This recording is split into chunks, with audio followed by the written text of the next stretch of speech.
Hey everyone, welcome to our channel, Books, Girls, and Purrs. My name's Leslie, and today I have Quanna from Her Real Reviews and Her Real Reviews Reads to discuss Operation Nemesis, who was published by Eric Bogosian, who plays Daniel on Interview with the Vampire.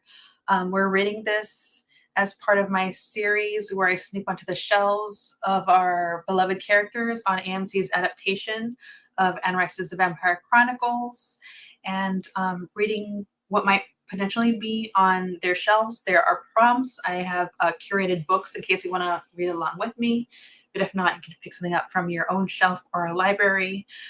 So Operation Nemesis came out in 2015, 100 years after the Armenian genocide took place. The author has also written Pounding Nails in the Floor with My Forehead, Suburbia, and was nominated for a Pulitzer Prize for his play Talk Radio, which was also turned into a movie. We're fulfilling the reading prompt, F around and find out. Read a book about revenge.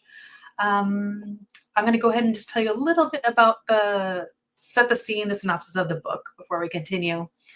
So this book kicks off. It's Berlin, Germany, 1921, around 10 o'clock in the morning, and a young Armenian immigrant and engineering student, Sagamon Tehlirian, goes on a walk when he sees Talat Pasha, a former leader of the Ottoman Empire during the Great War. Tehlirian recognizes him and explains that he was once the survivor, one of the survivors that was forced into a deportation, saw his family murdered and was left for dead. And now 5 years later, he recognizes him, goes home, has a terrible nightmare with his mother asking him, how can he let this man live? So he gets a pistol and does what he does, which ends up lands him in trial. So in June 1921, the court believes Tehlirian's story on the pretense that he was traumatized and possibly acting out of like temporary insanity by his past experiences, and was acquitted of the charges. After his acquittal, he was considered a hero by the Armenian community.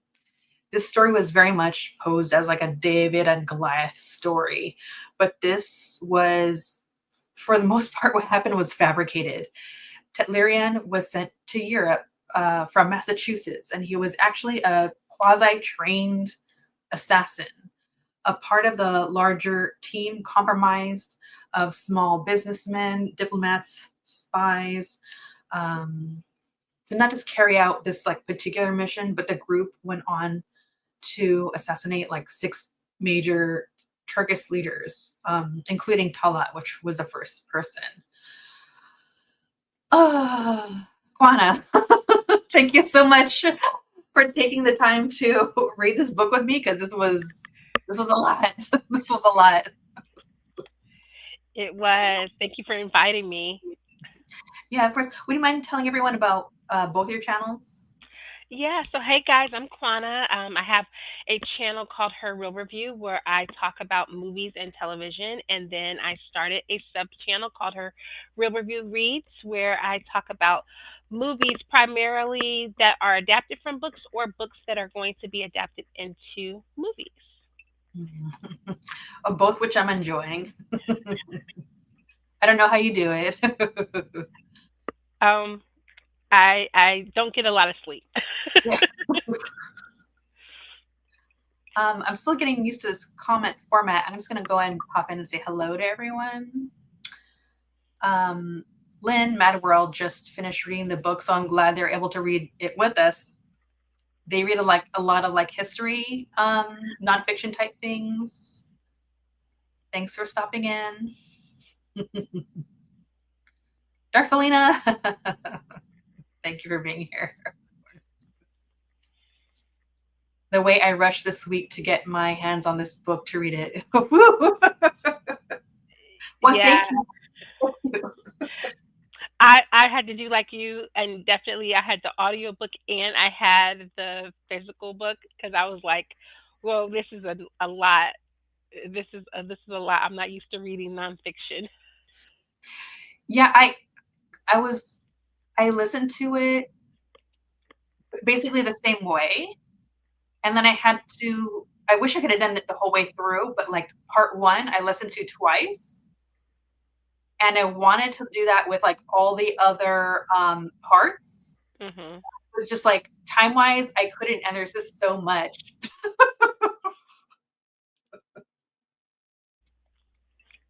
Yeah, it was a lot of history. Yes. Yeah, the first part, I was like, "Oh, no, I'm in over my head. This is a lot." Definitely, well, I didn't know you were discussing it until Monday night. Well, I'm glad that Alright. you were able to pick it up and start reading it with us. I appreciate that. Yeah, alright, so, I have questions. Let me see. I'm gonna start off this way, and I'm gonna use an overlay for my questions, just so you know. Alright, so the first one is, actually, I'll go to this one first, hold on. When did you learn about what occurred in 1915? Um, so I think in terms of like the Armenian genocide and everything, um, I definitely did not know to the extent of everything until reading this book. But I want to say very naively, I don't think that the like Armenians were even in my purview until the Kardashians.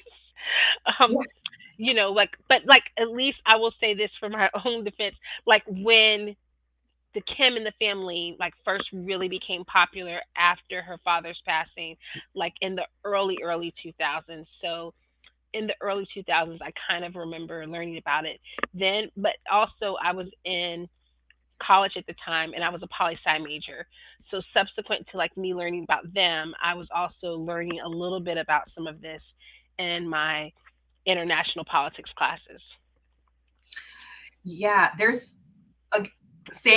a ton of stuff that I didn't know, I didn't know granularly. The first time I ever heard about what occurred was actually there's this band, I think they're like a metal band called System of a Down. Yes, yes. Yeah. And I think their singer, I don't think all the bandmates, but I think the singer is also Armenian, like Northern Armenian, I think. And I heard his music and got into that, and that was my through line. I didn't learn any of it about this in my public school. So that was kind of like my introduction to at least know that anything even occurred. And the only other time beyond the Kardashians was on Conan O'Brien, his assistant Sona is also Armenian. So I think they had a segment where they went to go visit over there. And that's about it. That's where my very little knowledge stops. And so this book just felt like very explosive, and it just kind of uh there was so much like information about everything and how these kind of things get orchestrated. Um, and so Darthelina says, I learned it reading this book, which is it sucks that it happened, but I'm so glad you even had a chance communally to learn about this. Yeah. At Lynn Poli Sci major as well. Is it your birthday? It's not. I just grabbed this shirt because I was like, oh, I'm going to do some house cleaning. Oh yeah. I'm going to change. And then my son said, Mommy, it's not your birthday. And then I just forgot to change the shirt. I was like, oh, yeah, I'm going to change shirts. But, it's a little razzle dazzle, but it's not my birthday. All right, good eyes, Mad World, because I didn't notice. I was All trying to right. like cover it like this. No, no, no. That's fine. Yeah, I also same. I wanted to change, and that just it didn't happen. All right, so I'm actually going to take a nod a little bit of from when you and I were on your channel discussing Washington Black with my second question, which is um, where do I start with this? Let me go into the prologue. Um, so in the prologue, the author, like what really stood out to me is that he said, in the end, Operation Nemesis would satisfy its ambitions while having repercussions far beyond its need for revenge. Um, from what you read of that prologue, like what were your initial thoughts of the book before moving forward, deeping, like kind of getting into it? Yeah, I liked what he said in the prologue, but I will say, as I got into the book, I kind of thought that it was going to start in kind of the same kind of like storytelling format. I think it's either the prologue or it's the chapter right after that where it's almost like an excerpt from one of the later chapters where he talks about Teleron being like found not guilty essentially, but it's like an early snippet. And so I kind of thought we would be following him kind of from beginning to end throughout with maybe just spurts of history. I was not expecting the first two chapters that came after the prologue to be so history heavy. I was like, oh, snap, I should have a notepad out. This is a full on history class. Yeah, it's like there's a whole story before the story Yes. so that we understand the story. But it was a lot. Um, I also kind of felt like this book. I don't know if I'm right in saying this. Like as far as like critique, I almost felt like maybe this should have been like broken up into like three different books Hmm. because there's so much. Because it is three parts, but I just feel like it's so much to digest. Yeah. Um, I thought that the prologue also was his way of, I guess, kind of affirming that although he is very far removed from everything that's happened and from even the um like he didn't feel kind of an ownership, and this was his way of like kind of having an ownership of like heritage in a way. And I thought that Yeah. this was an interesting way of kind of like absolving or at least explaining any bias that might come into play because he's removed from it, but at the same time he is connected to it. So I just thought that was Mm. an interesting way to kind of like, I guess, kind of like not apologize, but almost kind of like set it up for an apology of like, in case it seems skewed one way, like this is why. Yeah, yeah. That, and I think you're really hitting it is that he's not a historian, Hmm. so I almost feel like he's allowed that uh creative narrative, I guess, in a way. Yeah. Which can be debatable, but I like that you brought that up. Darthelina said, "Yeah, that was never mentioned anything about Armenian genocide in the American schools I attended. I went to plenty, but the book also touches on how it's all basically swept under the rug. So I get why. Yes, that was like a major component. Hmm. Yeah, so it's like what we don't know is definitely feels like orchestrated in a way. Before I continue, I'm just going to put a spoiler banner up in case anybody cares about spoilers. That's basically where we're at. And I'm going to kind of dig in from here. All right. So, in the introduction, the reader learns that Eric's grandfather told him at 4 years old if he comes across a Turk to unalive them. But instead, Eric decides to tell this story. What do you think of Eric Bogosian's choice? Yeah, I mean, I think in picturing, little young Eric hearing those words from his grandfather, that would be kind of like a startling thing because you're trying to contextualize what all of this means.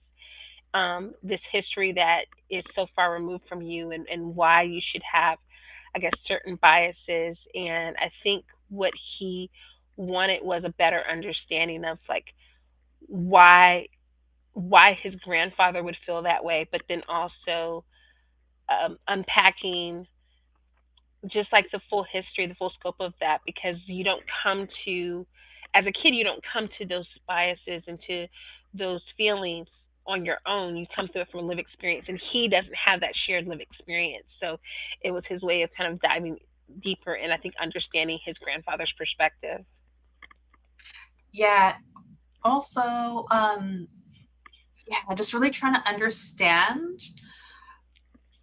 I also feel like this act of telling story almost feels like maybe unintentional on the part of the author, but it felt like a way to practice breaking generational cycles Hmm. because his grandfather's has so much pain, and to him, it's like the author writes that it's like his grandfather and telling him these terrible things at such a young age. He thought that would like save him in a way. Um, but I also felt like in doing that, he could have gone the other way. Yeah. Eric could have taken that in and decided to live with it and then um, take action on it. To be honest, because anybody could be impressionable, and there's you never know what a person's decisions are going to be made in life, and the fact that he hears this kind of like at a very young age, like, oh, do this violent act as a form of protection, and then he decides not to, and instead he's like, no, I'm not going to hurt another living person, but instead I'm going to honor the dead that we don't even have the names for anymore, Yeah. that we can't name because it's been so swept under the rug. So that felt very like I guess poignant in a way, and maybe like also like the power of stories. Yeah, I like that. I like that. Yeah. Let me catch up on the chat again. Jenny, I agree. It could have been longer. It felt like it was a good intro to read more. Yeah, that's true. It's a lot. It feels like I need a book for the book. Jenny said they also never learned about the genocide in school. Margaret, thumbs up. Hello, hello. Lynn, besides the covering up, it's always been the case in international affairs that some people count and others don't. Actually, it's the same domestically. Yes. Mhm. Yeah. Yeah. There are a lot of parallels. Margaret, walking home, tried to time it with farmer. Oh, yeah, the farmer's market, but missed the beginning. Went off in my head. But thank you for trying. That's okay. I know you're busy. Yeah, to Mad World's point, I was talking with the history teacher at my school the other day, and he was just lamenting over the curriculum for this year and how much he was going to have to cut certain things out of it, how he was only going to have like two class periods to touch on certain things. And he teaches U.S. history, but in something like this, it made me think about when we teach world history in schools, you really only get the full scope of world history if you take a world history class in high school. Like my kids are middle school age and they're learning ancient civilization kind of stuff right now in the sixth grade. My youngest, who's in elementary school, he's learning World War I now, and you get these little pieces, these little chunks of history up until you're lucky enough to take a world history class in an American high school, and that's only 1 year. It's different for each state. Some states it's ninth grade, in some states you might take it in your like 12th grade year. But I had a horrible history teacher, so we didn't learn any of it. And it's such a small component, and you think about you only have a semester to learn the whole of world history, and so much of that is lost.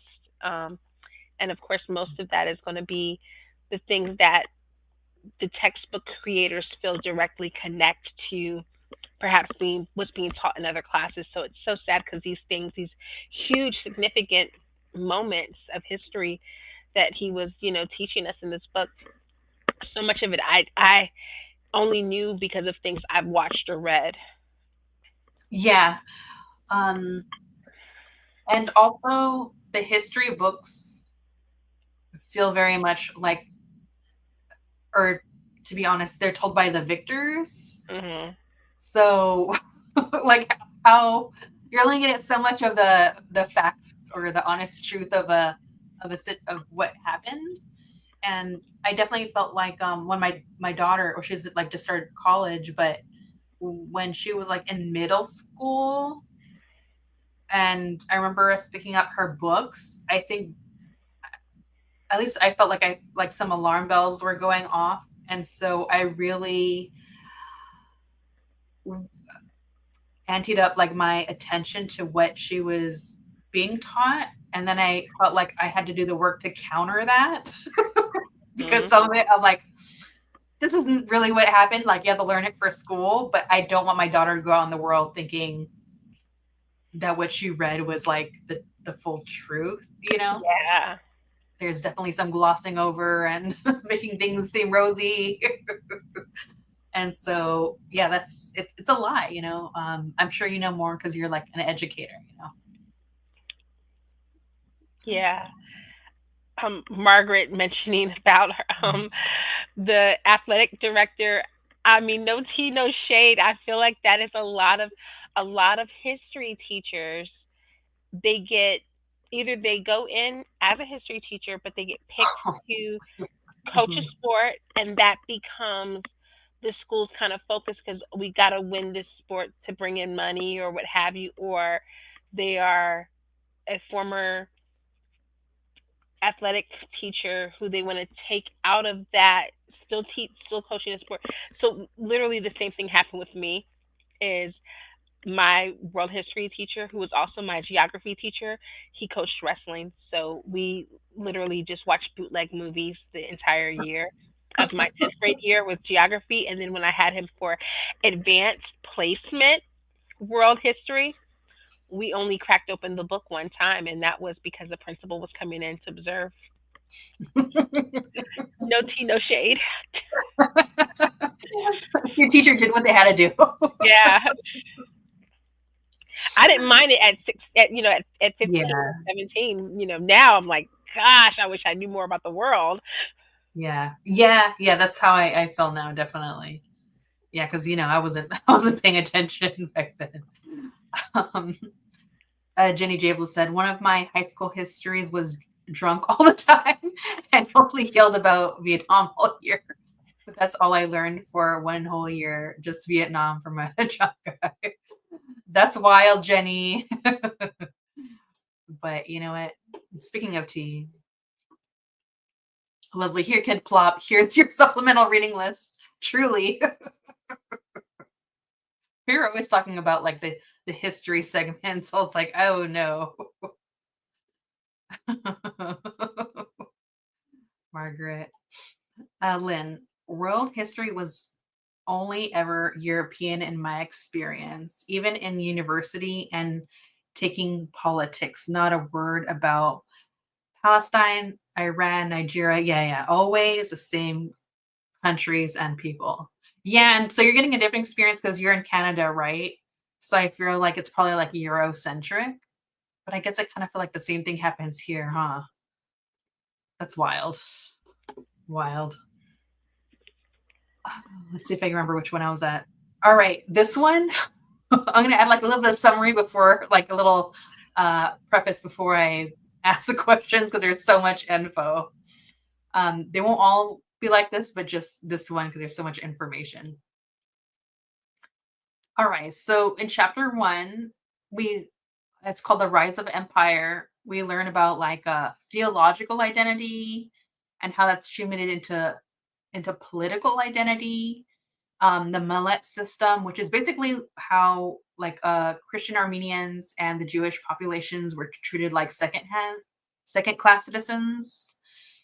And in chapter two, rushing headlong into the modern era, there's in this industrialization boom, World War One, modernized arms, like Western influence, mass media, and rise of nationalism. So we're going away.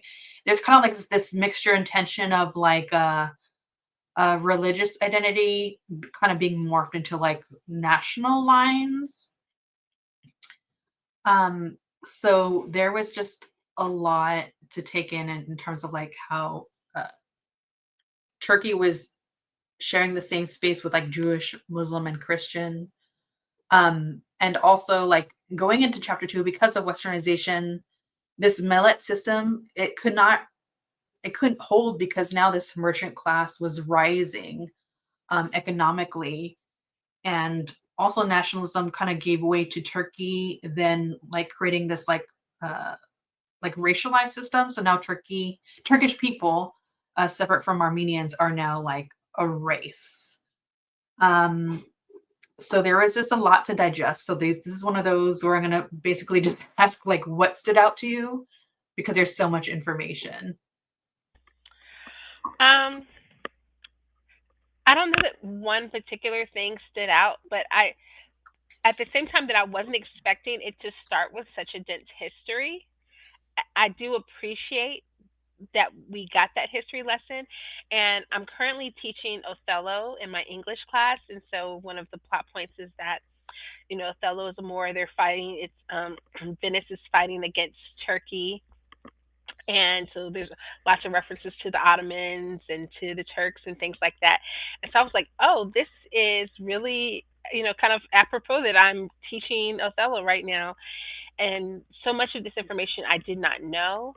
So it was just like I was trying to soak all of it in, kind of like you. I had to read it twice just to kind of take in some of the major historical points. And I liked the convergence that he did with some of the points that we probably know, and then some that were a little lesser known.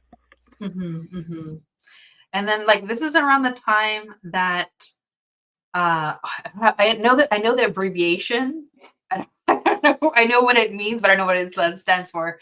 But this is like when everything's starting to come to a boiling point, it's like the COP that comes to rise, and um doesn't want the Christian Armenians to do well.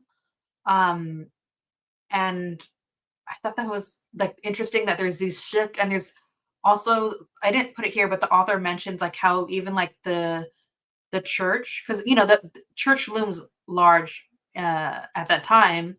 There's a lot of power. They were not even behind like the shifting of Armenian Christians having any. It's like financial status too. Kind of seems kind of woven in. Hmm. So there's just a lot. There's a lot going on and a lot of tensions. And I also thought like the mention of mass media stood out to me. Yes. I was like, what am I reading? What am I reading right now? Because this is really sticking out to me. But yeah, so because like the caption I have is information itself becomes an adjunct to war. As new papers and mass media in the 19th century proliferated, the journalists of the era endowed nations with personalities and intentions, portraying them as willful actors. So like that really stood out to me, how almost like each nation was I felt like something that doesn't exist is then treated like with like a humanized quality to like maybe create propaganda and like prop certain nations in like a certain way, was my takeaway. But it definitely stuck out. Yeah, I was gonna say, Margaret mentioned the date for Constantinople to was changed to Istanbul, and I just thought, wow, how, especially when you're talking about mass media, like the fact that there's literally a song that I don't know if it was They Might Be Giants intent to make it a kid's song, but I know it was in Tiny Toons, and I know that I remember that from 1990. So the fact that like we were being kind of like fed like information and narrative from like that perspective in 1990, but without having any background knowledge of like what this was. I just remember this song, and so every time he would mention Constantinople, the jingle of that would play in my head. I'd have to like, Yeah. But that's also what's so important about learning, like through play. yeah. Because that's what really sticks with us. It Songs does. and play. So interesting. Margaret says, interesting connection of Othello to Ottoman history. Yeah. I can't unhide Mad's comment on my phone. Sorry. You're so funny. On the jingles, we all have it in our heads. Darfelina, what stuck out to me besides all the atrocities was a point he made about a debate. If Armenians were white or Asian, I still don't know. Well, I know they think they're white in America, but I don't know why. Yes. Did you want to speak on this first or? I mean, no, I think kind of the same thing where he mentions it briefly and just well, not he mentions it several times, but I remember early in where he's talking about like the formation and just like the convergence of the different countries and their identity. And I remember this is a departure from this, but I think Soledad O'Brien, she did a documentary one time about like disappearing disappearing blacks in America. But it was talking about how people of African descent like Egyptians who might consider themselves African, um, like if they came to America, how on the census they would be considered white because of the way our census is written. And then she interviewed some young people who they felt like they wanted their identity to be African and American, but then their parents might not have wanted that. And so just that kind of like invisible division that is created by trying to place race and ethnicity into these boxes um, creates a lot of confusion for people when you think about where places lie on a map and the proximity and trade and different groups that are brought in. And he talks about different people that would have been brought in, the concubines that were made not wives, but were the ones who were a part of the sultan's harem and were the ones who were in charge of like having the babies and different things like that. How that would alter racial lines if we were working in today's construct, but how that might not be the same. And I think that's an interesting discussion to see like how they view themselves in how Native Armenians would see themselves. Yeah. To kind of go with that, yeah, it definitely feels like because the Western world has such a stronghold, and then like when someone like I can only speak to the States, then when someone comes over here, you're immediately like sucked in like jello to this like racist paradigm that we're in. And I don't know, where do I start? An understatement is that sucks. Because someone's just they come here and then they're like, no, this is what you are, and you're like, whoa, wait a minute. This is like confusing. But yeah, that's also there's like I can't remember the name of the book right now that I constantly reference. There's a book I read about like the history of Boyle Heights, which is near me, and that comes up how people definitely like migrate here, and also specifically like the Jewish community, how for at least where I'm at in the Boyle Heights area, the history of there, they were saying that they were like, no, we're Jewish, and they would not identify like as Jewish white. But then as time went on, like there was like a split of identities going on, where some were like, oh, we're gonna go and identify this way as well, as where some people were like pushing against that. And so again, I just think people get kind of like stuck in the jello, the poison jello, if you will. So yeah, it's a lot. Cobalt Dragon.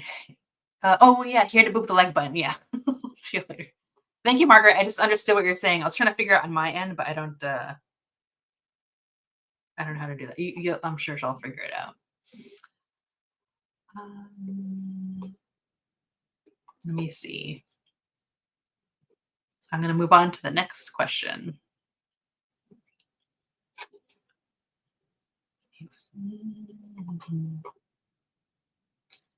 Okay, so chapter 3, survivor accounts, breakdown and parallels. The Bogosian, oh my goodness, talk about a breakdown that I've never seen in any other books, where I'm reading about uh colonialism and all these different things, but he breaks it down, not only how, like, a step by step about like how what was implemented to make the genocide happen, but then he goes on to break down the cover up. So like, and this is like the chapter like blood flows. So he'll just like line out like persistent and continued destruction of evidence as far as like the cover up, uh denial by the government, gaslighting, victim blaming, scapegoating, chaos in the cover up, and a destruction of evidence not only at that time but like continually. Um So, what are your thoughts on how he outlined that? But also I guess I wanted to hone in like what other times in history does this parallel of what he talks about? I just realized I had a spelling error, but here I am. Um, yeah, it was so it worked for me in that this chapter in particular, I was one of the chapters I was listening to the audio, and so I thought that this chapter worked well listening to it from the audio.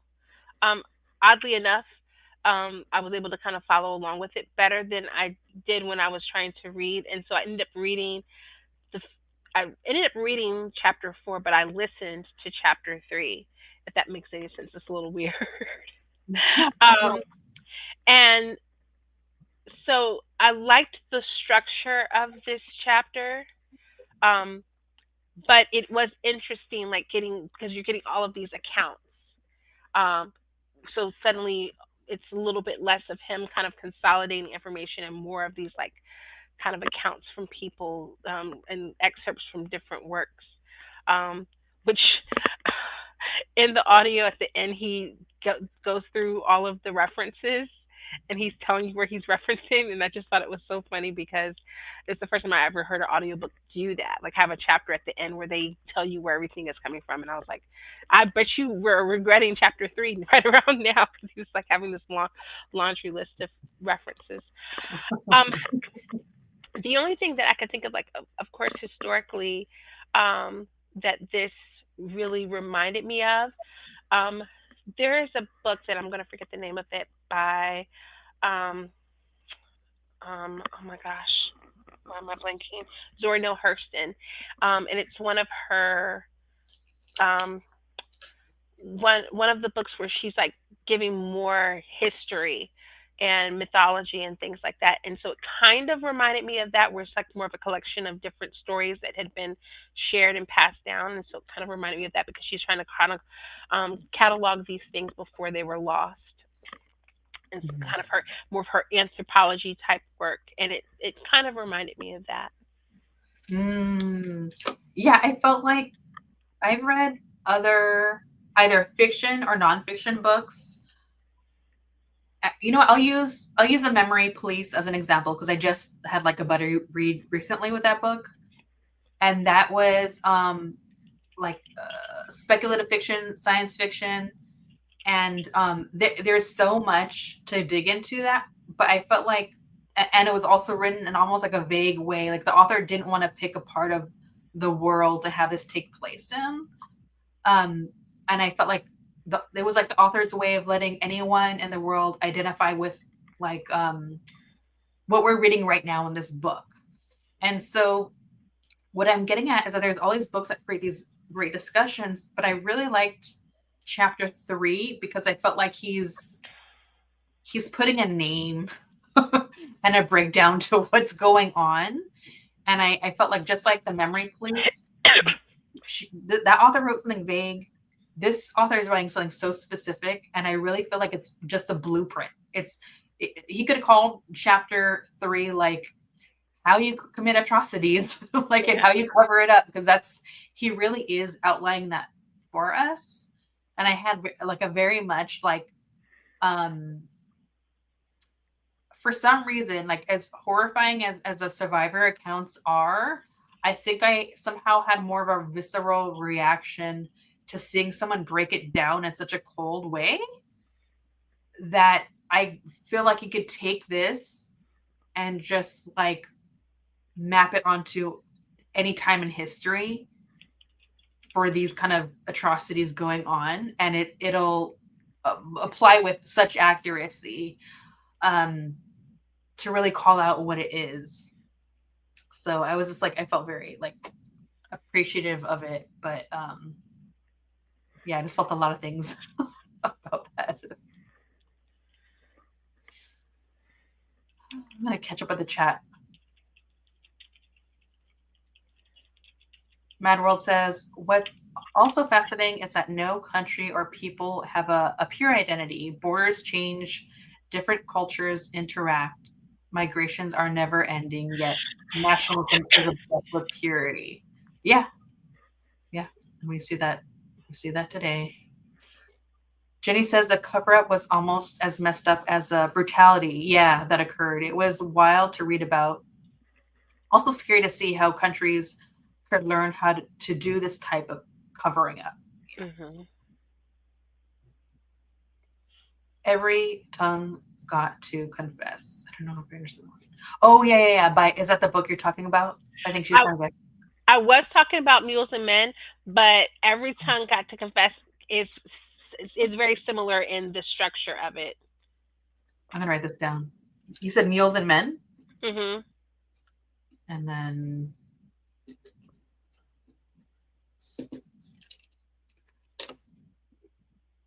Darfalina. I'm catching up to you, Darfalina. I'm not as fast as everyone else. He already got it. Okay. Good to know. Margaret, when they continue to cover up, it means they're ashamed of their behavior. Yeah. I don't know if, and I agree. Sometimes it's like, I don't even know if it's shame. Like they know it's wrong. I don't necessarily know if they have the mechanism for shame, Yeah. but it's worth a conversation.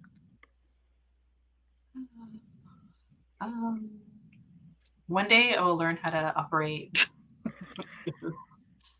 So I just read 4. I'm going to go under 5.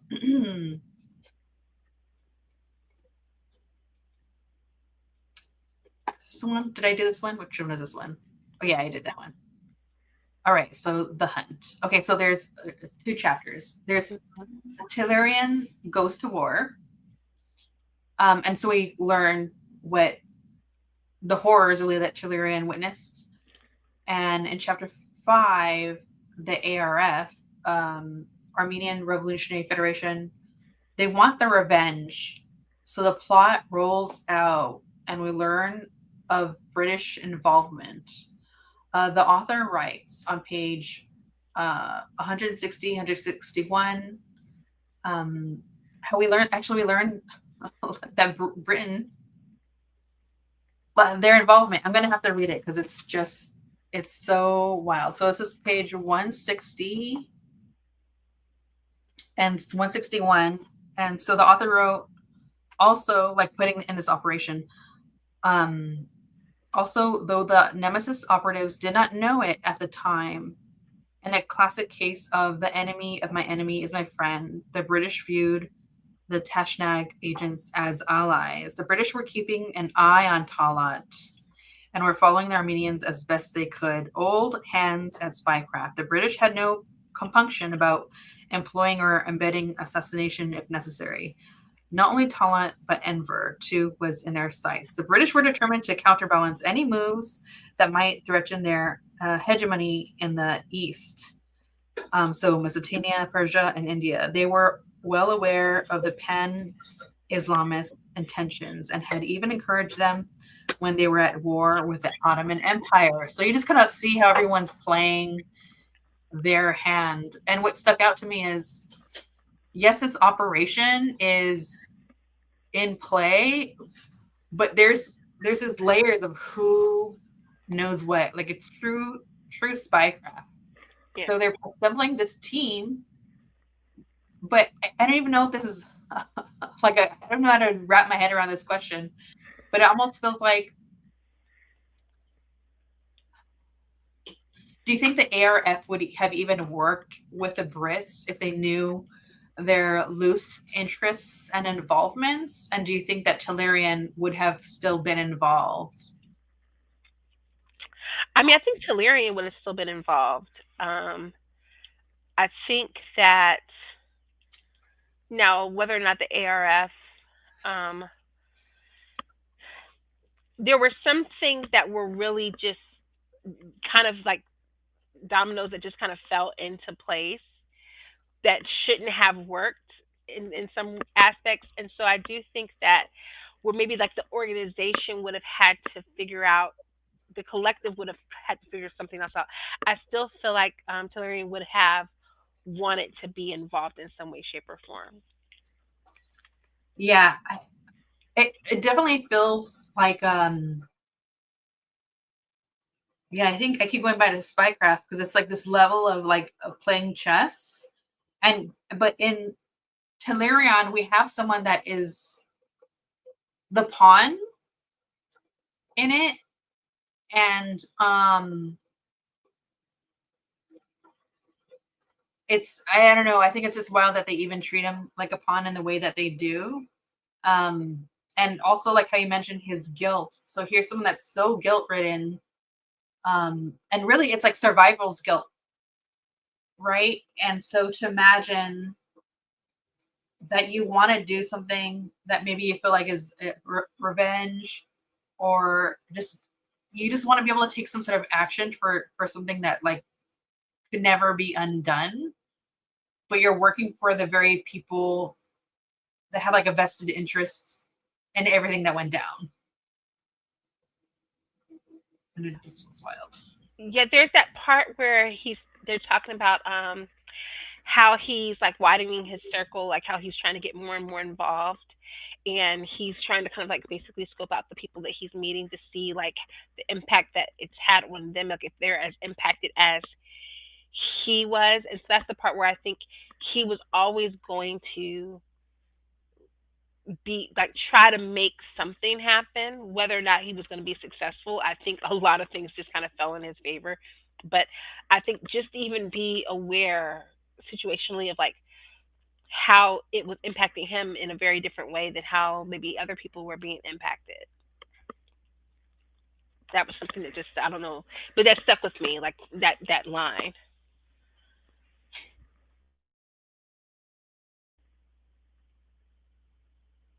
Oh, Leslie. I forgot. I turned it off because my daughter is doing something. So I don't want you to hear her. Sorry. Um, yeah, I think I was reminded of as they're talking about this, the author Frantz Fanon, an activist Frantz Fanon, and how he wrote The Wretched of the Earth, which is another dense read. I don't think I grasped everything. But I did understand, not that I would go out and do, not that I agree, but I do feel like I understand more what he wrote there, because his whole idea was like, um he feels like violence is the way, because he's seeing it perpetuated so much that he's like, if you're not with me, then you're against me, get out of my way. And I felt like that reminded me, or Tehlirian reminded me of Frantz Fanon in that way. You're just seeing people Yeah, I go can through. agree with that.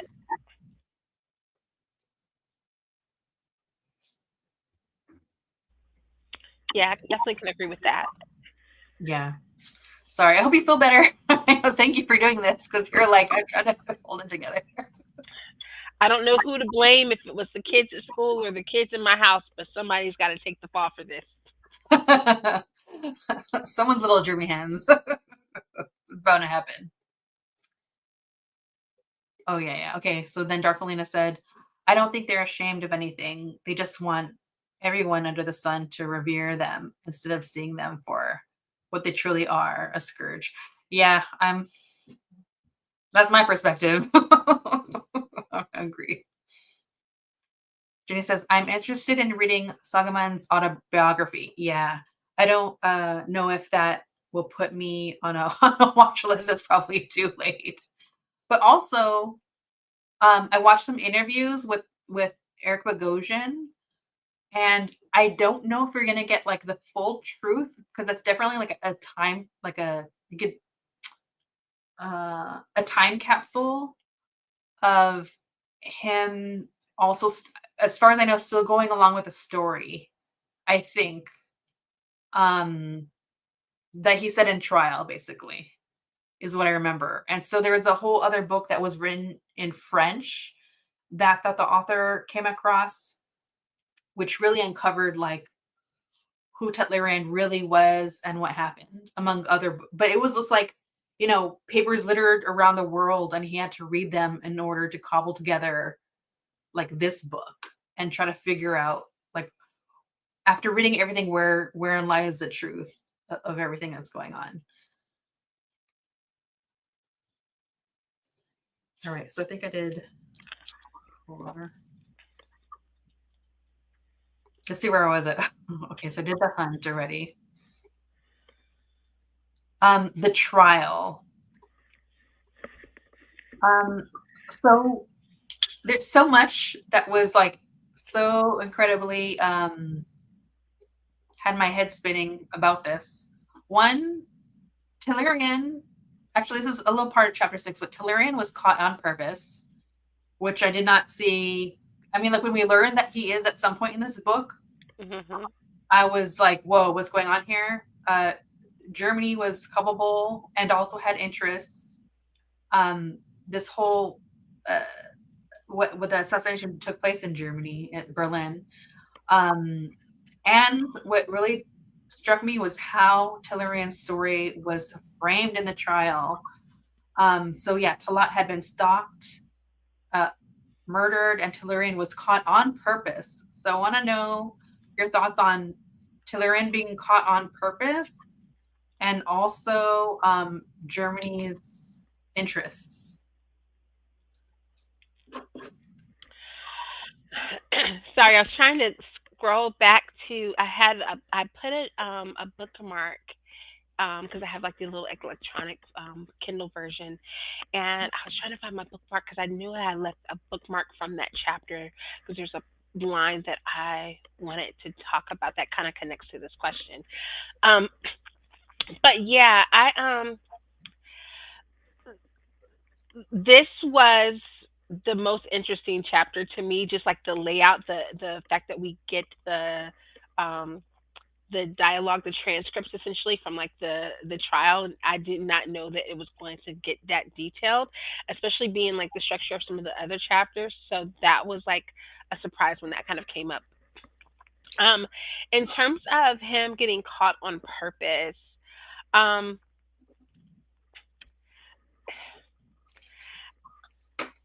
I think there's a certain amount of that like you need the world to know that this was an explicit takedown of this person for this reason, or else it doesn't mean anything. I mean, I'm not saying I agree with that, but I don't want to end up on anybody's watch list, but I do think that to a certain level that has to happen, or else the person isn't really. You feel like they're not really atoned for their actions, or it's not like really justice for their actions for what they've done wrong. Like you Yeah, need the world to know this is why they was. This was not like a hit on someone because of any other reason. It was for this reason alone. yeah. That was like a whole other level of chess that was going on. So for Margaret, because I know you didn't read the book, so I'll tell you. This was an operation that was created so the trial. Where do I start? Okay, so Tehlirian was caught, and the story that he tells at the trial is that, like, oh, I saw him, I recognized Talat, and not that. So it's a merging of like the truth with lies, because this is a person that has to sell the story. And then he says that he had nightmares, which is true. He did have nightmares in life, but he specifically says that this was more of like a a version of madness and mental illness from all the trauma that he's gone through, and that he just randomly a gun appeared and he he murdered this person. But that was actually this Talat was stalked, surveilled, spycraft. There's a group of people following him, so they had the opportunity to do what they did, and it was like Tehlirian knew he was going to get caught. He agreed to this. He's like, and to kind of go on with what, not just what Quanna says, because it's really like we're both pulling from the book, which is that this is set up for the public international stage, because there's been such a cover up what happened in Armenia because the World War was going on. So there's also this warfare distraction from what occurred. So a lot of people didn't know, and also to what extent. So he wanted to get caught because when he's going to be in trial, he's going to then now he's like the victim witness and saying, well, this is what happened to us. And so as soon as they identified Talat, they cleaned up Tehlirian's place. They're like, we cannot make this look like it's meditated. We cannot make it look like there's a group involved. It's only, he was like a scapegoat, like on purpose, which I also feel like is poetic, because that's how their Armenian people were treated. They were treated like scapegoats. And like in right now, it's 2025. The new scapegoat and victim, like it always is immigrants. But in this trial, him being an immigrant, it's like everything gets flipped on its head, but to Tehlirian's advantage in the trial. So he was scapegoated for being Armenian Christian, like all the other Armenian Christians. And him being an immigrant is something that would be scapegoated, but all that is used. It's in the trial as an advantage, like the fact that he says he's a student and engineering student in Germany. He's taking like classes to learn German, but he really can't even barely get through the trial because he doesn't really can't really speak in German. But that also works to his advantage because that gives him time to come up with an answer, even though he's kind of like been coached. He's like, let me think about that and how to say it in German. And that just gives him, it just like everything that's used as a weapon for his people's existence to be erased is actually working for him on the stage. Like this felt like, you know what this felt like, Quanna? I don't know if you could think of another example. It kind of reminded me of A Few Good Men. Yes. I can see that definitely, yes. And even like they were bringing when he was bringing in like the Freud of it all and talking about like how popular like Freud was becoming popular, and so that also was something that was working to the advantage because everyone's what's on everybody's mind now is the mind, and how now we have to consider like mental illnesses as valid. There's no longer like this invalid cause. So all of that was working in his favor of like, oh well, of course if you've gone through all of these things and we're listening to everything you've gone through because now you're on trial, and anybody would kind of have these snap reactions. And so when he's talking about that, I was like, oh yeah, he really like that really just all kind of fell into place at the perfect timing with those things kind of working to his advantage. Yeah, it was like this crazy perfect storm of things going on. That blew me away. I'm gonna keep talking about this in a second, but I'm gonna catch up on the chat. Lynn, I was surprised to find out that a secondhand bookstore in town here, The 40 Days of Mossadegh by France Werfel, mentioned by Bogosian. I'll have to look into it. Yeah, that's like, talk about the rabbit holes we could go down because of reading this. Or, oh yeah, I already was answering that. Let himself be caught. The operatives wanted the Turkish state to be like on trial. Yeah, so it's a trial of Tehlirian, but it's also, hey, we're gonna flip this, and it's gonna be a trial of really Turkey, which is wild. Jenny, yeah, the multiple layers going on with the trial was very interesting. Yeah, Darfalina, I didn't even think of the question. I was thinking they got caught to face what they've done, like men instead of running like cowards, like the men they killed did. Yeah, that's also a great take, even though, it's very layered. Margaret, then we could use discovery for our own purpose. Crafty. Yeah. Jenny, I loved how the judge was letting him slide on everything because the Germans wanted things to go their way. Yes. Do you want to talk about a little bit about the judge, Quanna? Sure, we can talk about the judge. I thought, I mean, basically Jenny saying it, it felt like instead of the judge being a judge, it felt like he was the defense attorney. Yes, I was just flipping through. There was the part where like there were times when he was like almost like in like giving quite like asking the questions to the attorney. He was like like he's definitely leading him on some of these questions. Like I watched enough Law and Order to know like that's leading the witness, but like bravo when getting that in there.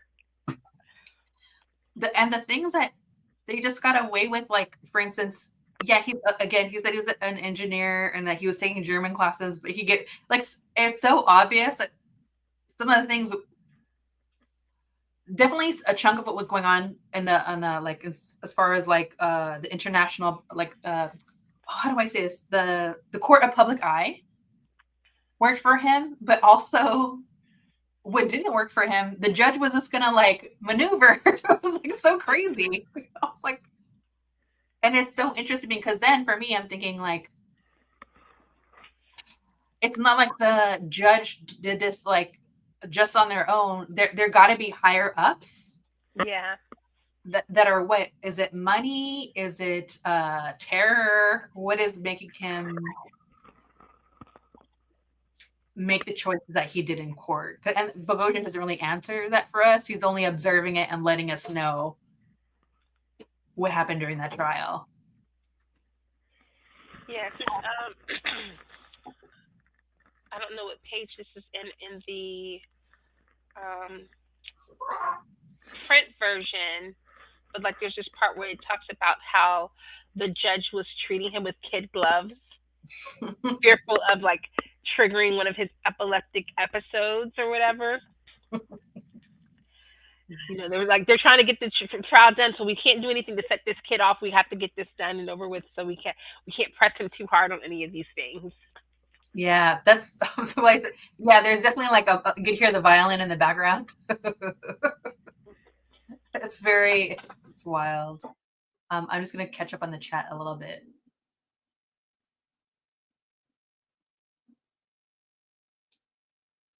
I forgot where I was at, so I'm gonna go here.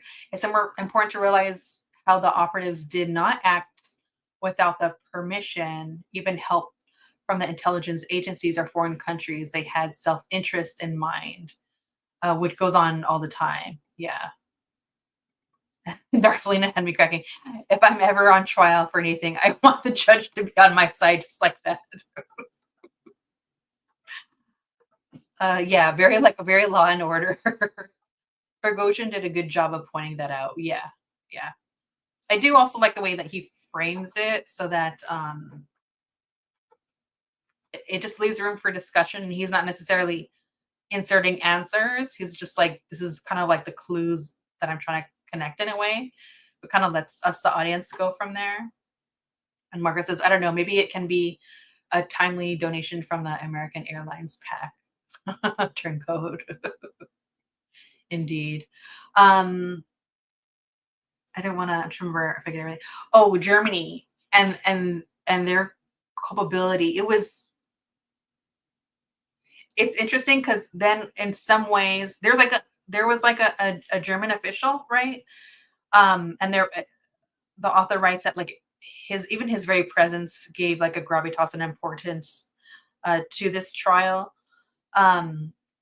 And he did I guess testify in a way that was in favor of Tehlirian, but also there is this kind of like pushback as far as like Germany's culpability as far as like complacency or like capitulation, and that's also something like maybe because so much was swept under the rug, and now we know more now.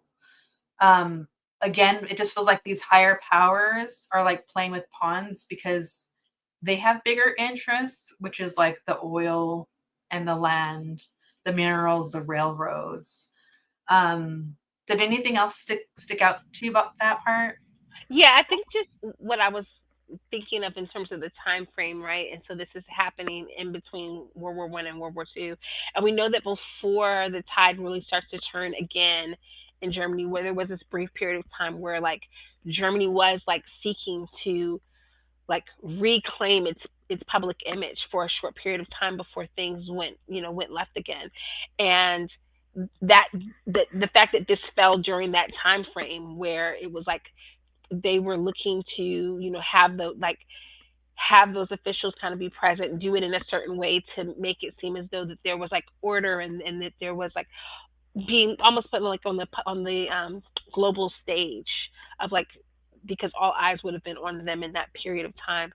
um before it was like, oh, okay, yeah, they're on the straight and narrow, we can stop looking at them for a little while, but it just falls right in that period, and that's one of the things I was just kind of connecting to some of the things I had learned about like post World War One Germany.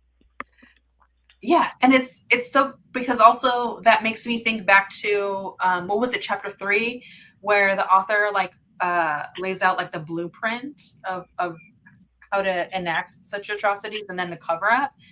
And I'm like, oh, but Germany was already, terrible to say, like practicing all this already. Yeah, And I their involvement, like I had no clue. Like so much of what we read in this book, I didn't have any clue about. Just like international other people that insert themselves in what Turkey did. Um, it's just it's a lot to uncover, but also it's so sad to realize, yeah, what they do just like what 15 years later, yeah. or start to do. I don't know. A lot of the conversations start and end with like World War One happened, and then it was over, and then World War Two happened, and and very rarely is what was happening in the world and any other part of the world discussed. When we're growing up and in school and things like that, they're not really talking about all of these things that happened. Yeah, yeah. Before I go back to the comments, I'm gonna go ahead and go on to the last question. Is it the 7th? Oh no, almost. Let's see, where am I at? We just talked about the trial, so Trial. So okay. So we're gonna go on to the big picture. The consequences of the acquittal. So I'm gonna hop on over to page 231. Just because that really stood out to me.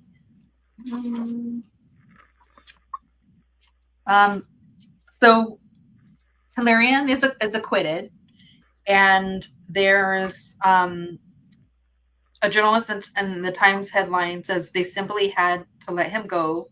mhm. And it says the opinion piece that followed was prescient. The court before which the case was tried practically has given not only to this young man, but to many others like him, and with like grievances, a license to kill at discretion any Turkish official who they can find in Germany. The Times writer criticized the jury's decision, calling it a queer view of moral rightness that opens the way to other assassinations less easily excusable than his, or not excusable at all.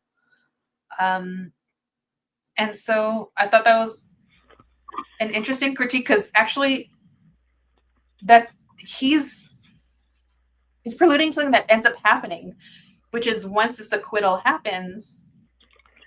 So I guess this is a two-parter. So one, what do you think? We'll start here. What do you think about what the journalist wrote here? So if I'm not mistaken, this was part of what he pulled from this section, and he included this at the beginning of the book, if I'm not mistaken, because this was one of the first things I remembered. Um, and Yeah, I mean, I think like the headline, is it could be seen as very like salacious, just the idea that like there wasn't anything to hold him on. Um, but it does make things interesting because then like you said, what ends up happening later, and even after we talk about World War II, is like this these different, what are they called, um like just kind of like assassins and things that would go after political figures. And there's like and that's when like the fear of that is happening, right? The fear of this becoming like a widespread thing. And so I think it kind of maybe led to maybe stalling some things that could have happened, to kind of create, um, trying to get the cold out of my brain so I can put together like No, it's okay. Take your time. a succinct thought. Um, but just in my mind, what connected to this idea was the thinking that we really don't hear about these types of things anymore in terms of um, political attacks, assassination attacks. When they happen, it sounds like it's just this governmental entity, and it gets shut down before it happens. You don't really, or if something does happen and, and then a leader is assassinated, you very rarely hear the conclusion of that. Almost, it kind of like just disappears. And I wonder if it's because there's this belief of like desensationalizing it, like Hmm. it happens and it doesn't get talked about anymore, or ends up being just chalked up to the actual government entity and not like these groups that kind of form. Like this was a very much homegrown group that just that came up with this. Um, so I don't know. I don't know. I guess that's a long way of saying I don't know. Yeah, because I feel like the journalist is talking about like morals and like where who I don't know like the right term, but like who's the eye of the beholder, like who is like the ultimate authority, right? And also he's acquitted, so it's not like he spends any time. It's not like they're like you're a little guilty because you still did the thing. He's just like they just completely let him off. And also, what he's saying is right because it became actionable. Other people saw this happening, and this particular Operation Nemesis did go on to. They see that it worked. They see that their well orchestrated plan worked. So Yeah. then there are like 5 other leaders that they go after. So I think it was like 6 total. And I think like the second person, it was like a very similar situation of they got caught and how they got off was very similar. And Yeah. so they just like were like, this worked. So we're gonna keep doing it. And they had even to start, they started like a huge list. There's a lot of people that were culpable. And the only reason why this even stopped was because the powers that be that were financing this were like, it's time to stop. Again, it has to do with interests. Yeah. I mean, it all goes back to the money. Anything that happens in the world, you can trace it back to the money. And whenever, no matter who, if it's a situation like this where you're going after, you have a group that's going after people who have committed atrocities, or you have people who are being hunted down and they are, innocents and they're victims. You can always trace whatever's going on back to the money.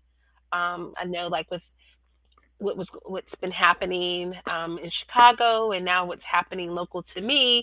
A lot of people have been tracing like the different movements to like to to money and to people who own certain buildings and things like that. It's all connected, and so yeah, if the people who with money no longer want to fund it, then a lot of things can't get done. Yeah, yeah. Um, I'll go to the comments first. I'm gonna work backwards here, Darfelina, because I see both of them.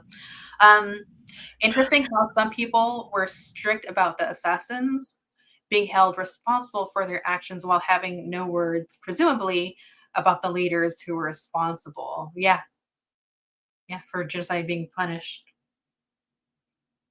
Yes, that's yeah. You could even frame the journalistic piece that way, right? Which then gets us caught in like the moral web. It's this atrocity happened. it shouldn't have.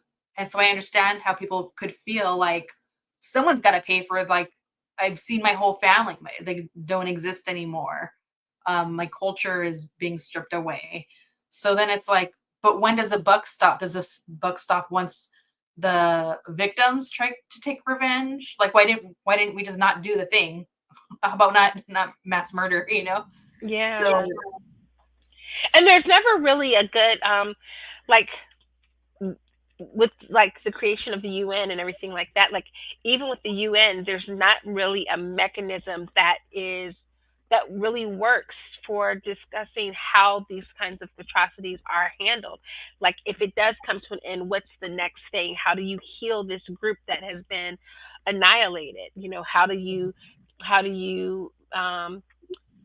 make some kind of like recompense to this to who's left behind? yeah, yeah, yeah. Let me catch up. Oh, like the Black Hawk raiding on apartment buildings where the owner wants to tear down and redevelop luxury condos. Yeah, that's insane. That's a whole other Pandora's box that we can go into. Old animosities, especially involving horrendous violence, are kept at bay at best, but usually rear their ugly heads, historical heads. Armenia is really going through it again, especially since 2000. Yeah. Also because political entities do what's best for them, not what's best for any other people. But also, even kind of like piggybacking off the thought of like the moral web. But then I think that's also, even as I'm saying it, I realize, oh, this is how generational trauma, as we spoke to from the very beginning of the book, gets handed down. Um, yeah, and getting caught up in moral rightness and wrongness is a sticky thing.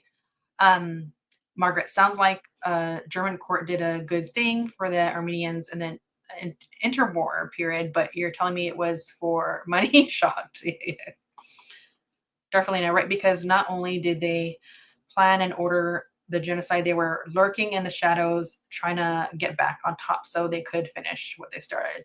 Yeah, and it's crazy because Quanna, like you were saying, there's like snapshots of okay, World War I, World War II, and there's this gap when actually there is just something brewing the whole time, and that not allowed, but that put in place World War II to occur. And it's very interesting. Before I get to this last comment of Darflena's, did you want to say anything else um, regarding this book? Um, no, because I'll just save my last thoughts for the last three questions. Okay, okay, okay. Um, Darflena, I wanted to kind of go into this. Wrote random, but Tehlirian and his wife Anahid were too cute. We don't get love stories that epic anymore. Yeah, do you have any thoughts about that, Quanna? Oh no, they they are too cute. um, no, my brain works like film, either film first, book first, and I kept thinking, I can't believe that we haven't gotten a really luscious mini series off of this yet. I think this would be so great, and I wouldn't even know where. Before I give you like a potential idea, hold, I'm like 5 different places in my brain right now. Darflena, yes, that was such a sweet, beautiful note for Tillerian because he's been through so much, so many traumatic experiences, and we even see like how he has like that survivor's guilt, and when he's on the operation, he almost like uh he really bulks at joy or laughter. He's like, how could you possibly experience that? It just feels like it's not honoring the dead in a way for him. And I don't know. I really like respect his feelings. I also feel like I don't know if that's really true because you really also want to keep living life for. I also feel like that's also honoring the people. in your life that have passed, but I like respect his feelings, but I also like ultimately that he found love. Um, and in the way that he did, I could just picture her wearing a beautiful hat on a beach somewhere with their kids. I just like that's where my mind goes. But yes, if there was to be like a mini series, how do you think it would even start? I could just picture something in the vein of like the blacklist almost, but in like miniseries form. There's another miniseries that comes to mind that I'm not think maybe Chernobyl or something, but where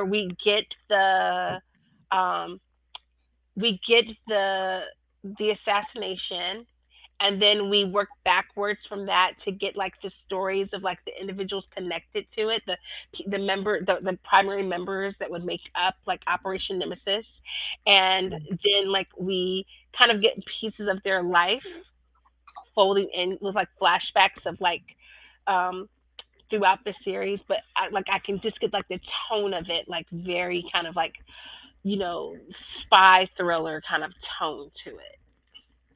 That's Yeah, what I'm thinking of.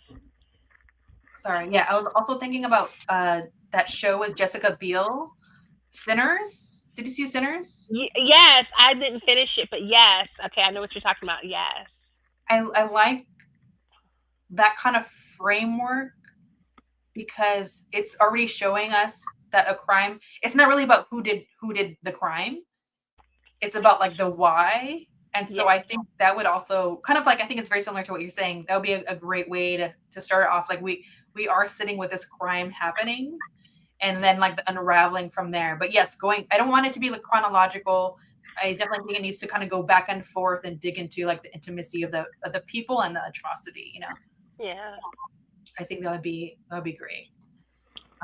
Way to like honor this story and like keep it going because I'm sure some people don't know or like there's just a lot to dig into and uncover. Um, where was I? Jenny, okay, here we go. Yeah, miniseries, yes, and yeah, Sinners was great. Yeah, that was a great show. All right, so if you don't have any more, let's dig into the last three questions. So my first question, just to tie this all up into honoring Daniel Malloy and the readathon that I have going on. The first question is, why does Daniel Malloy have Operation Nemesis on their shelf? Daniel has this on this shelf because, first of all, I rewatched the series recently, and I had forgotten that we meet like how we met Daniel first, and we got the chance to see like his apartment and the books everywhere, and so I was just like, oh yes, definitely. Like I was actually trying to slow down the video so I could see if this was on. If like, heck, there's someone on the show should have put this visible Yes, yeah. talking if I was looking for it. Um, but Daniel prides himself on being a know-it-all and Mhm. knowing everything and having this wealth of knowledge or having access to it at the drop of a dime. And this is definitely the type of book that he would have, so that if someone were to like say, "Oh, I was here at this point in time," he could have a historical point of reference, you know, and be able to pull out a fact that like drop of the hat. And so this is definitely the type of book that it does give you so much information, but I feel like with the way that Daniel's memory works, they would be able to like definitely say like store all of this information and be able to pull those facts out if necessary. So that's immediately what I thought. Like this would definitely be on Daniel's shelf. Yeah, yeah, definitely. Darfelina says Daniel believes in justice. He doesn't let anyone get away with anything. I love his character. Yeah, I just feel like it's an investigative piece. Somewhere on the show, I think probably maybe the first episode, they mentioned that he had the character won a Pulitzer, um, and also we see that he's written all these different like journalistic pieces uncovering like nefarious works. So I definitely feel like he would pick this up and if not being, I think you would definitely be influenced by it, is what I'm getting at. But yeah, let me go to the second one. Did Operation Nemesis recontextualize the character for you? Yes, because now it's been forever since I've read the books, but I had right before right before the show came out, like the minute that I probably found out about it, and like my first draw to it was Jacob Anderson, because I'm such a big Jacob Anderson fan. I'm a fan of him. I'm a fan of his music, and so the minute I was like, oh, he's going to be playing Louis, like, wait a second, let me go back and read Interview with the Vampire, because that's like I watched the movie 1,000 times. I had read the books when I was younger, and I can't remember because it's been a few years now, but I feel like in the first book, you don't get as much of Daniel's personality until like a little bit later in the book. Um, you get more of him later.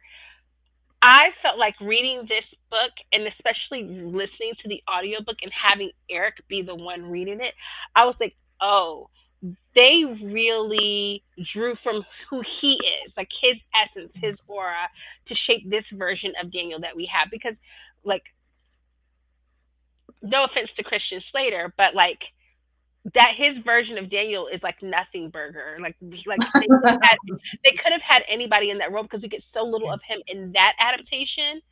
But this Daniel is so integral to Interview and the version that we see on AMC, and so it recontextualized the character as a whole to me because the I could see where they drew, influence from who Eric is in building this character, saying why is this guy really in this seat? Why, aside from this encounter that he had in his youth, why is he here? What is that part of him that wants to know everything and is thirsty for knowledge? And that's what I was like. It helped like this is a guy at his core who just he really just wants to know everything. Like to me, Lestat wants to experience everything, but Daniel wants to know everything. Mm, yeah. You know what's so funny is I put these questions together and I never think about the answer for myself. I've been doing this for a while. And I still get stuck. I love your answer. I'm just gonna agree with you. I definitely feel like, yeah, this is what I love about the show. Like, I love the books, but I love what the adaptation teases out, which is, yeah, even in the books, it's Daniel doesn't really question so much in the book. Like, he might ask a question here and there, but then very quickly just kind of folds into like whatever Louis is saying. And I love that we get this jump. I love that we get the seasoned journalist that is now going to really function in a way like that the actor in real life did with this book, which is this dogged relentlessness to the story. Because again, he had to do so much research, and I just keep thinking like the level of research that he had to do to get to the point where we get the part one breakdown. And what blew me away the most was, yeah, that chapter 3 of breaking down. Like, that will forever be something I hold on to when I'm discussing other works, of him breaking down like this was their like points, like point list of how they did it, like just the framework itself. And it takes someone with a keen eye to really tease those out, because no historical book is going to tease it out. That's something that he has to do for himself. And it's not just like in service of us, the audience, but then we really see like how he uses that to organize how he moves on with the rest of the book. It just felt also very organized. And I forgot where how am I connecting this to recontextualizing it? That this is a character that's just so relentless. And yeah, I definitely think I agree that they took from this person in real life that just has that kind of relentless attitude, which also kind of makes me crack up because I also feel like I see that in his interview when he slips up, when Eric slips up in interviews and like spills a tea on what's going on on interviews. I feel like this is actually where it's coming from. It's like journalist side, that love of like the juiciness of things. So he just like can't help but like say it. He's like, I want to tell you so bad. You don't have all the information. Let me give it to you. Oh, let me catch up on the chat. Yeah, that's so spot on, Daniel. Um, Dorothea says the role wasn't initially given to Slater, so that might explain, yeah, why he was gave us the least. He was a replacement after, yeah, Rita fixes stylish. Yeah. Darfalina, but yeah, I love show Daniel and movie Daniel was blah, so I agree. Yes, yeah, he passed away around that time.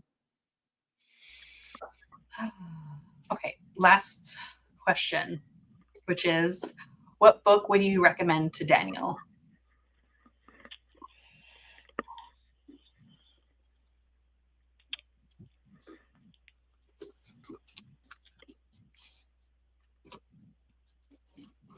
Okay, so I was thinking about this, and I have two. So one is one we talked about earlier, Mules and Men, by Zora Neale Hurston, um, because she was an anthropologist and she's collecting all of these stories.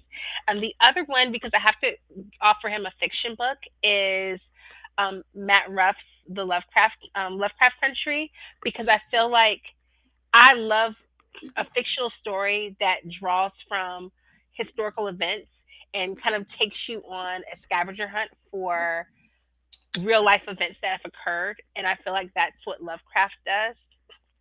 And so I feel like between the two, it would take him on an exploration.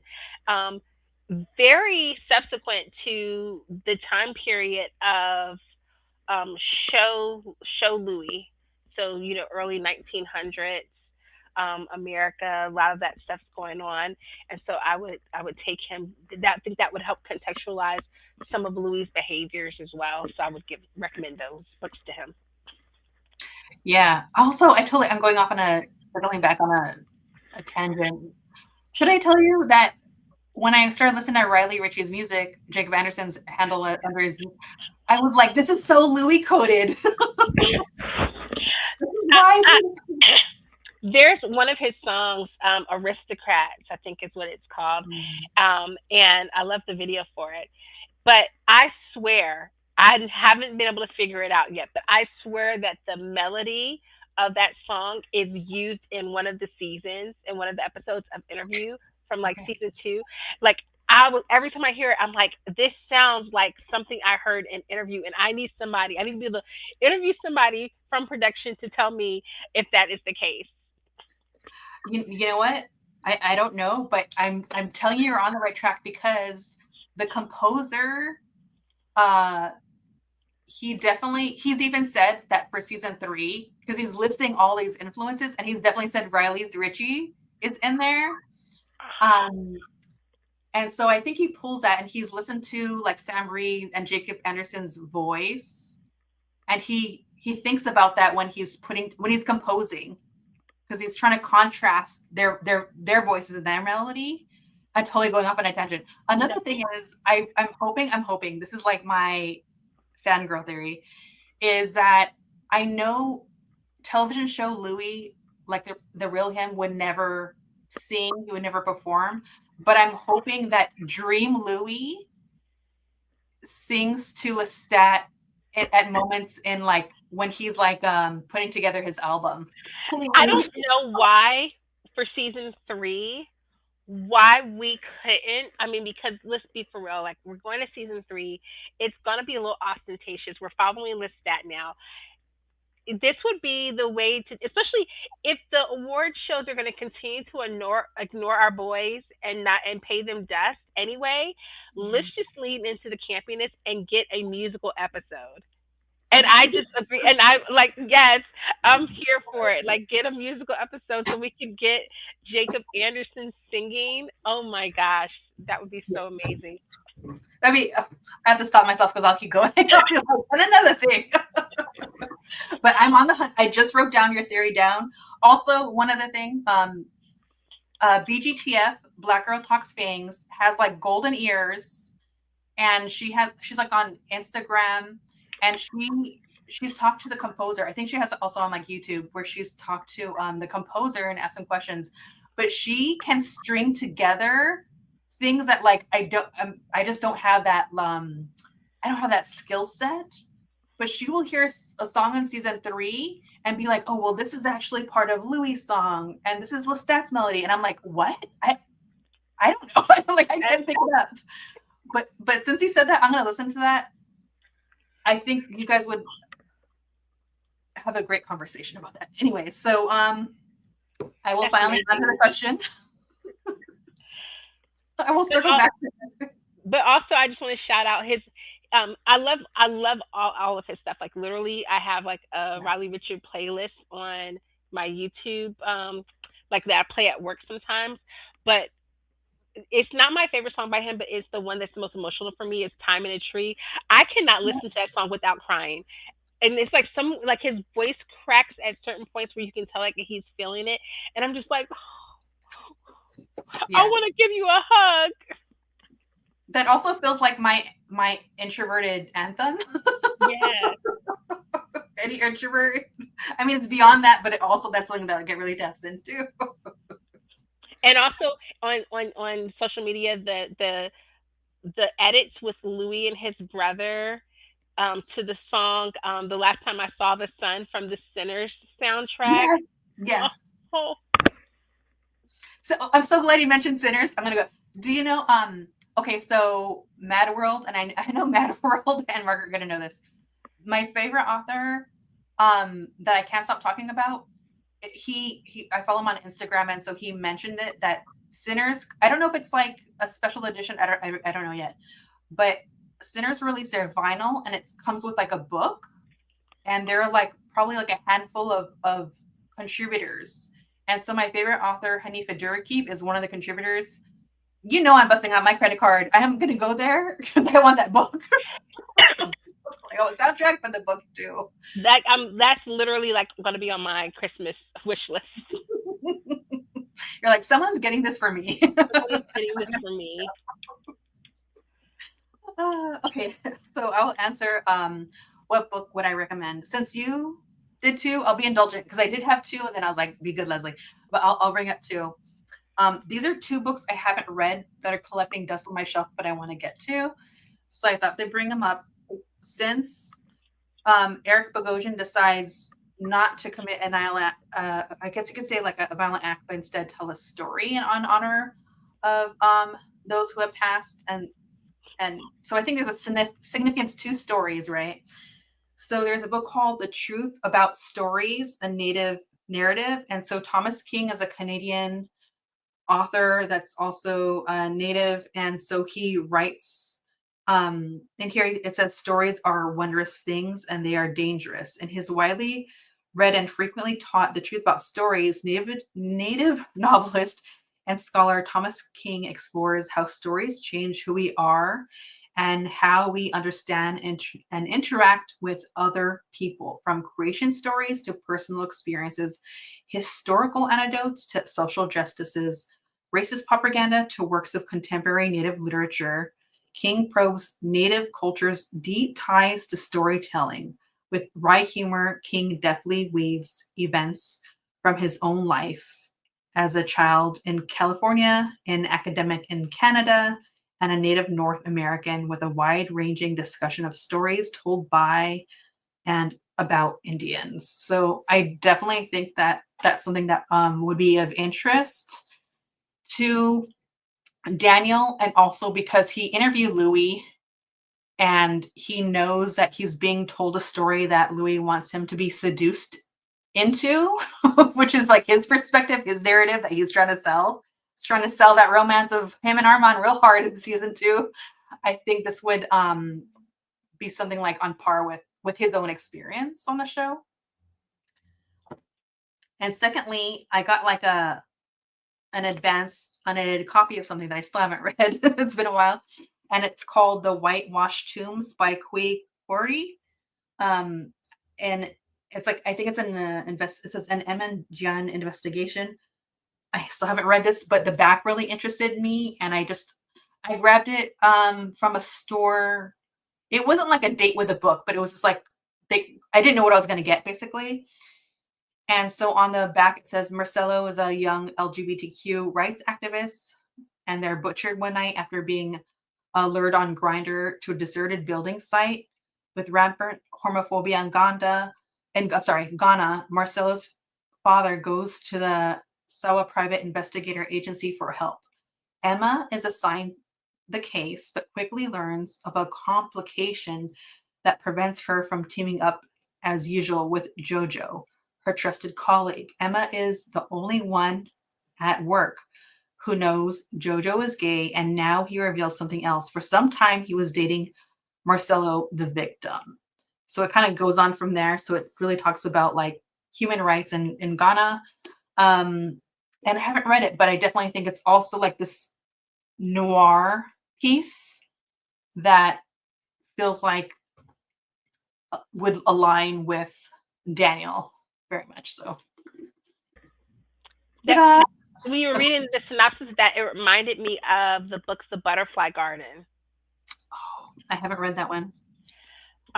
That one is chilling, but it's told from the perspective of two FBI agents who are interrogating a woman who escapes from a serial killer, but they don't know if she's involved, and so they're interrogating her, and it goes like back and forth between like her narrative and then like the FBI agent who's questioning her.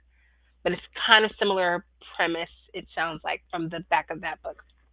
Yeah, sounds like another good one. I'm writing it down. I totally wrote it down.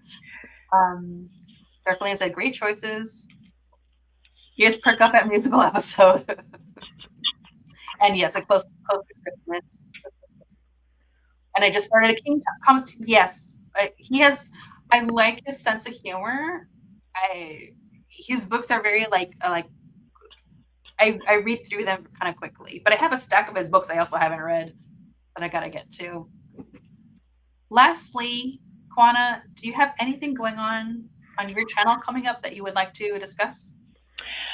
Yes, so I will, as soon as I can shake the last little bit of this cold that hopped upon me, I'm going to be releasing my very long video on Frankenstein, um, the 1931 edition by Mary Shelley, and then also talking about Del Toro's Frankenstein that just came out on Netflix and giving a whole thing about that. And I will be dropping my review of Wicked. I finally finished reading Wicked just in time for Wicked for Good to come out.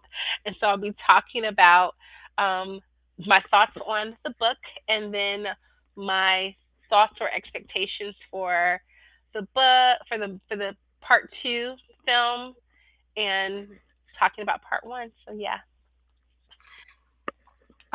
That sounds great. I look forward to seeing that on. I like both of your channels. There's always something going on. I'm trying to keep up with. Also, just because you have that skill set of like an educator, I always like. I just feel like you have like the best questions and insights, so I appreciate it. What else is other? Oh, lastly, shameless self promotion. I am going to be hopping on over to Cobalt Dragon's channel, probably, I don't know what, maybe in 15 minutes. What is time? To discuss The Tale of the Body Thief and what comes after that? Memnoch the Devil. So I read those a while ago. Wish me luck because I have no recollection.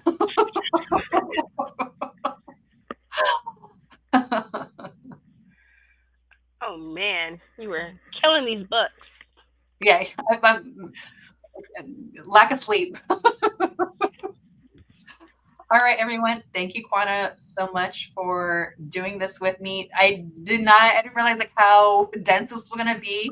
So I appreciate you dedicating your time to doing this. It's okay. I loved it. Thank you for having me. All right. Bye, everyone. You have a nice night. And also remember, Life is chaos, so read more. No. Life is chaos, so be kind to yourself, be kind to others, and read more books. Bye.